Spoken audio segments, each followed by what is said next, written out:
ফারহান আলী ওয়াহিদ আসলে বাংলাদেশের left wing পজিশনে মধুর সমস্যায় পড়বেন বাংলাদেশের নতুন কোচ টমাস ডলি। তবে ফারহান আলী ওয়াহিদকে ছাড়বে না বাংলাদেশের ফুটবল ফ্যান্স এবং বাফুফে।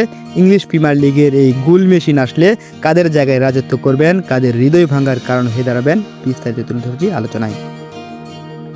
ফুটবল প্রেমী বন্ধুরা, বাংলাদেশ জাতীয় দলের লাইন আপে রয়েছেন দুইজন নাম করা বিখ্যাত লেফট উইং পজিশনের প্লেয়ার, যে কিনা ট্রায়ালে এসে বাংলাদেশের ফুটবল ফেডারেশন এবং ফুটবল ফ্যান্সদের নজর কেড়েছেন। প্রথমজন হলেন বিতসুখ চাকমা এবং ইমান আলম।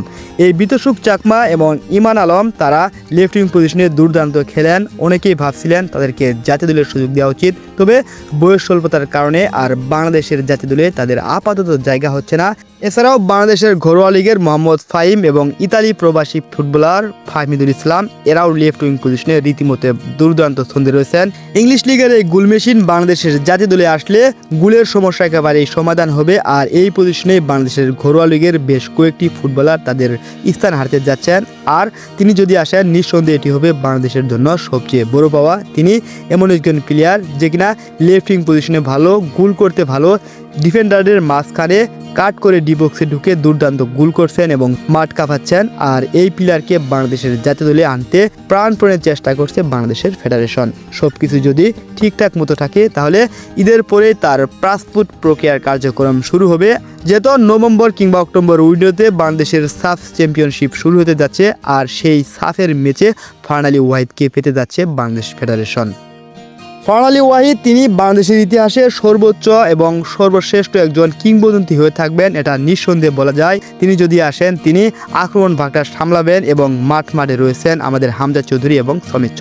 ডিফেন্স সামলাবেন তারেক গাজী, জায়ন আহমেদ এবং তপু বর্মনরা। আর এই দিনই বাংলাদেশের জন্য দুর্দান্ত একটা স্কোয়াড হতে যাচ্ছে। যেহেতু ফারহান আলী ওয়াহিদ বাংলাদেশের জাতীয় দলের সাথে যুক্ত হবেন, অবশ্যই বলতে পারি আগামী সাফ চ্যাম্পিয়নশিপ আমাদের হাতেই ট্রফিটা উঠবে। শুধু সাফ চ্যাম্পিয়নশিপ নয়, আমাদের যে এশিয়ান কোয়ালিফাই করা এতদিন একটা স্বপ্ন ছিল, আর সেই স্বপ্ন এখন আমাদের হাতের কাছে। আমরা চাইলে এখন এশিয়া কাপ ইজিলি জয় করতে পারি। আর এটাই হবে আমাদের বাংলাদেশের নতুন কোচের প্রথম চ্যালেঞ্জ। এখানে অনেকেই মনে করছেন ফারহান আলী ওয়াহিদ আসলে বাংলাদেশের লেফট উইং পজিশনের ফাহমিদুল ইসলাম তিনি জায়গা হারাবেন।